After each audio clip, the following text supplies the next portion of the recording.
Alhamdulillah. Alhamdulillah. Alhamdulillahil wahidil ahad, al-fardis samad, lam yalid wa lam yulad wa lam yakul lahu kufuwan ahad. Asyhadu an la ilaha illallah wahdahu la syarika lah, wa asyhadu anna Muhammadan abduhu wa rasuluhu la nabiyya ba'dah. Allahumma salli wa sallim wa barik ala sayyidina Muhammadin wa ala alihi wa ashabihi ajma'in. A'udzu billahi minasy syaithanir rajim. Bismillahirrahmanirrahim. Innas salata tanha 'anil fahsya'i wal munkar. Wa fil hadis man lam yahtam bi umuril muslimin falaysa minhum. Amma ba'du fa ya ibadallah, ittaqullaha wa tuqatih wa la tamutunna illa wa antum muslimun. Kaum muslimin sidang Jumat rahimakumullah, marilah kita tingkatkan takwa kita kepada Allah Subhanahu wa taala dalam arti menjalankan segala apa yang diperintahkan oleh Allah dan meninggalkan segala apa yang dilarang oleh Allah, baik dalam keadaan sunyi maupun dalam keadaan ramai. Kaum muslimin sidang Jumat rahimakumullah, Syekh Abil Hasan Asy-Syadzili sebagaimana dikutip oleh muridnya Syekh Ibnu Athaillah As-Sakandari di dalam kitab Tajul Arus dalam bab muhasabatun nafs, Syekh As-Sadili berkata, kil nafsaka wazinha bis-shalah, kil nafsaka wazinha bis-shalah, takarlah, timbanglah dirimu dengan melihat salatmu. Kil nafsaka wazinha bis-shalah, takar dan ukur dirimu dengan melihat salatmu. Hadirin kaum muslimin sidang Jumat rahimakumullah, Syekh Az-Zajili memerintahkan untuk kita berintrospeksi. Kil nafsaka wazinha bis-shalah, takar dan ukur dirimu dengan cara melihat salatmu. Telitilah bagaimana tatkala dirimu melaksanakan sholat. Lebih lanjut Syekh Az-Zajili mengatakan, fa in tahat anil hudud fa'lam annahu annaka sa'idta. Jika sholatmu itu anil hudud dapat memberhentikan dirimu dari hal-hal yang maksiat, dari hal-hal nafsu duniawi, fa'lam annaka sa'idta, kata Syekh As-Sadili, ketahuilah bahwa dirimu adalah orang yang beruntung. Jika salatmu dapat menghentikan dirimu dari berbagai nafsu duniawi, dari nafsu duniawi yang tidak halal, Syekh As-Sadili mengatakan fa'lam annaka sa'idta, ketahuilah bahwa dirimu itu telah beruntung. Hadirin kaum muslimin sidang Jumat rahimakumullah, namun jika salatmu tidak dapat menghentikan dirimu dari berbagai hal yang sifatnya duniawi, dari hal-hal yang haram, dari hal-hal maksiat, maka ketahuilah bahwa dirimu dalam keadaan bahaya. Hadirin kaum muslimin sidang Jumat rahimakumullah, jika salatmu tidak dapat menghentikan nafsu duniawimu, nafsu serakahmu dan nafsu syahwatmu, mumpung menjabat, mumpung masih ada kesempatan, tidak peduli yang halal dan tidak peduli yang haram, yang penting adalah duit, yang penting adalah harta. Syekh As-Sadili mengatakan, fabki ala nafsika, tangisilah dirimu, berarti dirimu dalam keadaan bahaya. Kaum muslimin sidang Jumat rahimakumullah, Allah di dalam Al-Quran surat Al-Ankabut ayat 45 dengan tegas berfirman, Innas sholata tanha anil fahsya'i wal munkar. Sesungguhnya salat itu mencegah dari perbuatan-perbuatan fahsya dan perbuatan-perbuatan mungkar. Para ulama dan ahli tafsir berkaitan dengan Quran surat Al-Ankabut ayat 45 menegaskan, bila ada muslim yang sholatnya jalan terus dan maksiatnya pun jalan, yang dikenal dalam lingkungan, dalam masyarakat dikenal STMJ, sholat terus namun maksiat pun jalan terus, maka perlu dilihat kembali sholatnya. Syekh Ibnu Attillah dalam kitab Tajul Arus berkata, Inna sholata tanha anil fahsya'i wal munkar. Allah dengan tegas bahwa sholat itu dapat mencegah perbuatan keji dan perbuatan mungkar. Lalu kemudian Ibnu Attillah menegaskan, faman arada an ya'rifa haqiqata indallahi ta'ala. Barang siapa yang ingin mengetahui hakikat dirinya di sisi Allah, wa yanzuru ma'ahu halahu, maka lihatlah dirimu tatkala dirimu bersama Allah. Lihatlah dirinya tatkala salat berinteraksi dengan Allah. Falyanzur ila salatihi, maka lihatlah salatnya. Imma bisukuni wal khusyu, apakah salatnya itu dikerjakan dengan tenang, dengan khusyuk, berlama-lama berinteraksi dengan Allah, disertai zikir ba'da salat, atau wa imma bil ghaflati wal ajalah, ataukah salatnya itu dikerjakan dengan lalai dan terburu-buru, salatnya dikerjakan dengan tergesa-gesa. Jika salatmu itu dikerjakan dengan lalai dan tergesa-gesa, ingin cepat selesai, ingin cepat mengakhiri salatnya tanpa zikir dan ba'da salat, maka menunjukkan bahwa diri kita masih belum memahami hakikat salat. Hadirin kaum muslimin sidang Jumat rahimakumullah. Interaksi kita dengan Allah di dalam salat, bahwa salat itu adalah interaksi kita dengan Allah. Kita sedang bersama Allah. Kata Syekh Ibnu Attillah, fa inna sholata mujalasatullahi ta'ala. Sesungguhnya orang yang salat itu pada hakikatnya sedang duduk-duduk berinteraksi bersama Allah.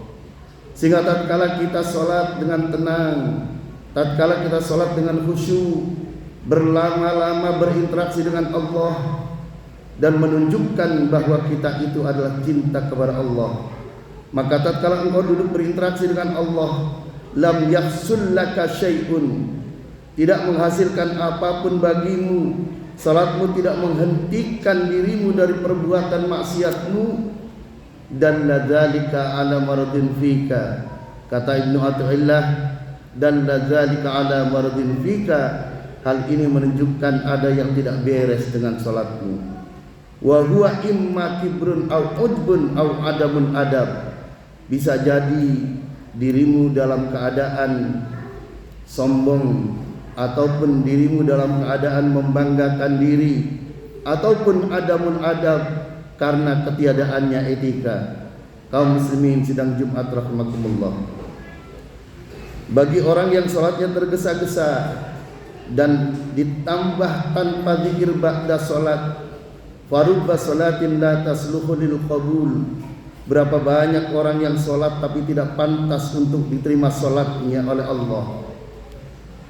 Karena itu, mari saya ingatkan diri saya dan ingatkan Anda semua, agar kita salat kita diterima Allah, maka kita kerjakan salat wajib kita dan salat-salat sunnah kita dengan tenang dan khusyuk, dan lakukanlah ba'da salat itu dengan zikir, setidak-tidaknya dengan istighfar, setidak-tidaknya dengan la ilaha illallah.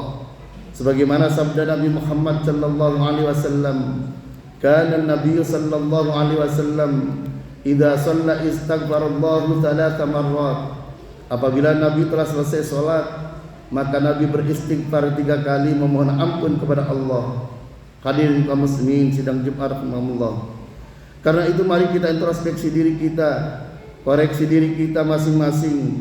audit salat kita, lakukanlah salat kita dengan tenang dan khusyuk, dan ditambah zikir ba'da salat agar Allah berkenan menerima salat kita dan memenuhi segala kebutuhan yang kita inginkan.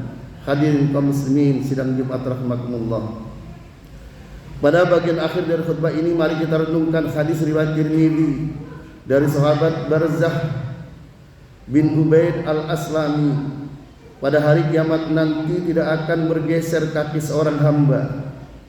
Pada hari kiamat nanti tidak akan bergeser kaki seorang hamba. Apakah akan bergeser ke surga ataukah akan bergeser ke neraka? Sehingga ditanya tentang 4 hal. Yang pertama, an umrihi fima afnah. Ditanya tentang umurnya dihabiskan untuk apa? Apakah lebih banyak umurnya itu dihabiskan di tempat-tempat kemaksiatan, ataukah umurnya dihabiskan di tempat-tempat kajian mengingat Allah, di majelis-majelis zikir dan di majelis-majelis taklim? Pertanyaan yang kedua adalah wa an ilmihi fima amila fihi. Ditanya tentang ilmunya yang engkau miliki dihabiskan untuk apa? Dihidmatkan untuk apa? Apakah dihidmatkan untuk kemungkaran dan untuk mendolimi orang lain, ataukah ilmumu diabdikan untuk mendukung kebenaran dan keadilan? Hadirin kaum muslimin sidang Jumat rahimakumullah. Lalu kemudian pertanyaan yang ketiga, wa an malihi min aina iktasabahu wa fima anfaqah. Hartanya diperoleh dari jalan yang halal atau dari jalan yang haram, dan dibelanjakan untuk apa? Hadirin kaum muslimin sidang Jumat rahimakumullah. Khusus mengenai harta, Allah bertanya tentang 2 hal. Bagaimana caranya memperoleh harta itu, dan yang kedua adalah dibelanjakan kemana harta itu. Hadirin kaum muslimin sidang Jumat rahimakumullah. Apakah harta yang kita peroleh itu dibelanjakan di jalan Allah untuk infak, zakat, sedekah dan wakaf, ataukah lebih banyak untuk menuruti nafsu syahwat kita? Hadirin kaum muslimin sidang Jumat rahimakumullah. Dan yang terakhir adalah wa an jismihi fima ablah. Dan jasad kita, anggota tubuh kita diorientasikan kemana? Imam Nawawi Al-Bantani di dalam kitab Silam Taufik berkaitan dengan jasad tubuh kita, beliau menegaskan bahwa maksiatnya perut makan dengan makanan hasil riba. Maksiatnya mata adalah melihat aurat wanita lain yang tidak halal. Maksiatnya lisan adalah ghibah, namimah. Dan maksiatnya telinga adalah mendengarkan gosip dan mendengarkan yang lain. Dan maksiatnya tangan adalah mengurangi timbangan. Dan maksiatnya tangan juga adalah menandatangani sesuatu yang tidak halal. Dan maksiatnya kaki adalah berjalan menuju maksiat, ke tempat-tempat hiburan maksiat. Allah menegaskan, inna sam'a wal basara wal fu'ada kullu ulaika kana anhu mas'ula. Sesungguhnya pendengaran dan penglihatan, hati nurani, semua itu akan dimintai pertanggungjawaban. Hadirin kaum muslimin sidang Jumat rahimakumullah. Mari kita akhiri khutbah ini dengan merenungkan Quran surat Yasin ayat 65. Al-yawma nakhtimu ala afwahihim wa tukallimuna aydihim wa tashhadu arjuluhum bima kanu yaksibun. Pada hari ini kami tutup mulut-mulut mereka, tangan-tangan mereka akan berkata kepada kami, dan kaki mereka akan memberi kesaksian terhadap apa yang mereka dahulu lakukan, terhadap apa yang mereka dahulu kerjakan. Ayat inilah yang menjadikan seorang penyanyi, pencipta lagu yang bernama Chrisye, setelah mencipta lagu yang dibuat syairnya oleh Dr. Taufik Ismail dari surat Yasin ayat 65 ini, beliau tidak berani lagi meninggalkan sholat. Hadirin kaum muslimin sidang Jumat rahimakumullah. Dr. Taufik Ismail memberikan syair kepada Chrisye yang kemudian menjadi viral dan terkenal lagunya, akan datang hari mulut kita dikunci, kata tak ada lagi. Akan tiba masa tak ada suara dari mulut kita, berkata tangan kita tentang apa yang dilakukannya, berkata kaki kita kemana saja dia melangkahnya. Tidak tahu kita bila harinya tanggung jawab kita tiba. Rabbana ya Allah tangan kami, Rabbana ya Allah kaki kami, Rabbana ya Allah mulut kami, Rabbana ya Allah mata hati kami. Luruskanlah, kukuhkanlah di jalan cahaya sempurna. Mohon berikan karunia kepada kami, hamba-Mu yang hina. Hadirin kaum muslimin sidang Jumat rahimakumullah. Mudah-mudahan Allah memperbaiki kehidupan kita, memperbaiki solat kita, memperbaiki agama kita, dan memberikan langkah-langkah kita selalu ke jalan yang baik. Aqulu qouli hadza wa astaghfirullahal azim li wa lakum wa lisairil muslimin wal muslimat wal mu'minin wal mu'minat fastaghfiruhu innahu huwal ghafurur rahim.